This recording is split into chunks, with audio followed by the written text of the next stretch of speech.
So, for those of you who are under 10, you probably didn't get to watch this show last night. But last night aired the very first episode of American Horror Story Season 6. And boy, is it an odd episode. So, it starts off with, I believe, this montage of a cross between the interview and the reenactments that are happening. And I'll kind of give you a basic summary of the format. So essentially, it's supposed to represent a documentary. If you've ever seen the show Monsters and Mysteries, it's very similar to that. And it's basically supposed to represent a documentary of a Roanoke nightmare, which is, if you haven't heard of the Lost Colony of Roanoke, you're probably too young to be watching this video or to be watching American Horror Story. But essentially, there's a separate band of actors. There's the band of actors that plays the true people.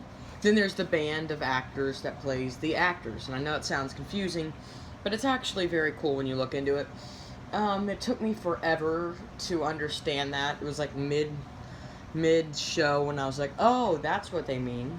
And I actually enjoyed this. It's a very good beginning. We haven't seen this format ever in American Horror Story. It's going to follow the story of this couple that moves into a house on what I'm assuming is Roanoke Island. I know they moved to the East Coast because the baby died.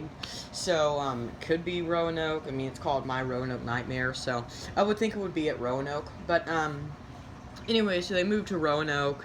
They buy this house really cheap. And weird shit starts happening, like teeth rain from the sky. That was quite an odd scene.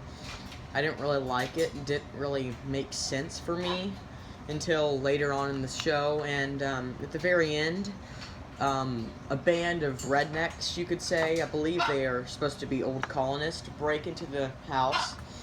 They play this creepy-ass video, which shows this man who has a severed pig head on his body. You're looking at the camera. I remember seeing that. And all the while you hear disturbing pig squeals and all that kind of stuff. And, yeah, a lot of weird shit just starts happening. At the very end, Sarah Paulson's character does not want to stay in this house any longer. So, which I forgot to explain the couple, didn't I? Okay. So the couple essentially is Sarah Paulson and Cuba Gooding Jr. They play Matt and Cindy, I believe it is. And they're a pretty good couple. They're an interracial couple. They're an interracial couple, obviously. And anyway, so essentially they move in there. Sarah Paulson's character is the one that is experiencing all this weird shit happening. And when she is experiencing this weird shit happening, she doesn't want to live in the house anymore. And she talks to Cuba Gooding Jr. and he doesn't want to move because it was such a good steal and they wasted all their money on it. And so, yeah, she ends up driving off at the very end. And then she runs into an old colonist woman, Kathy Bates, who is played by Kathy Bates. And, Kathy Bates acts like nothing happened, even though she just got hit by a car, and walks off into the forest. Sarah Paulson's character follows her into the forest.